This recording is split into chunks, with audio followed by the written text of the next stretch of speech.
Well, I call it Shank's Pony. That's the bottom of your feet. Oh, we always walked. Walk. I walked. Walk. We walked every day to school. We had to walk. I walked.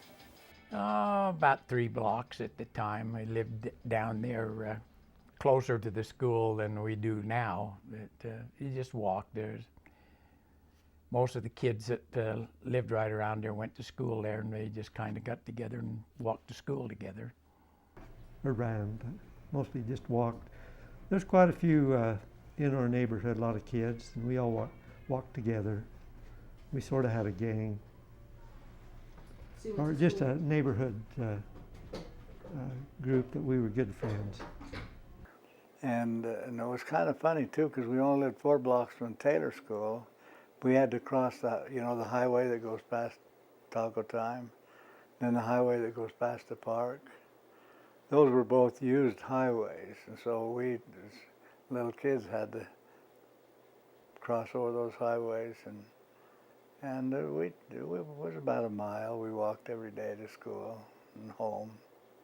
I remember one time I got a ride to school one time, and that's because my mother and dad had me going to Salt Lake that morning, so I got a ride to school. Other than that, walked every day, but I only lived about 6 blocks away, so it wasn't really too bad.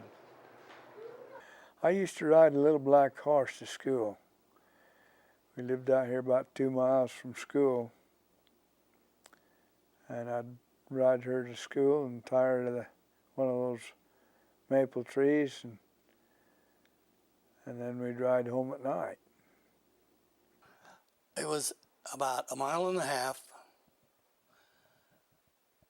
to the school and of course back. And except when I took my horse in the 3rd, 4th, and 5th grades, and when the snow, you don't know what a snowstorm is around here, because when I went to school, it was 4.5 feet deep a lot of times, and you'd have to walk on the frozen snow to get there, and if you broke through, it was quite hard to get out so you could get around. But that was, it didn't have the equipment to get the snow off the road like we do now. And so that's about the way we got to school. We walked and walked and walked.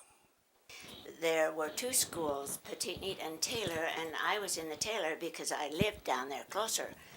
And they had a supervisor named Miss Matley, and her job was to go to the schools the first day of school or 2 and choose the ones that had to go to a different school.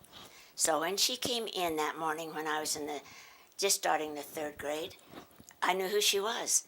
And so I sunk deep into my desk so she wouldn't see me, to make me go to a different school. And I just remember her writing my name on the board that I would have to go to the Peteetneet. And I'd never been to the Peteetneet before, and it was a long way. So I cried and cried for a long time because it was a change. I lost all my friends. When I was going to the Peteetneet school, I was riding a horse. His name was Bert.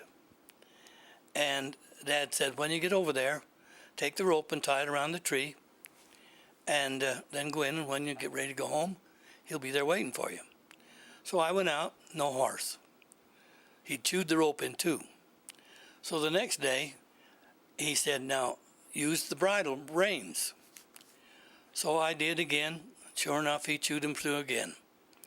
So the next day, he said, Afton, you can't fight this anymore. When you get over there, throw the reins over his neck, tap him on the butt, and he'll come home, which he did for several years. That was a fun part in my time at the Peteetneet school. I had no bicycle. We had no cars. I remember going up to the kindergarten in a pair of bib overalls, a shirt, in snow to your knees, walking to school.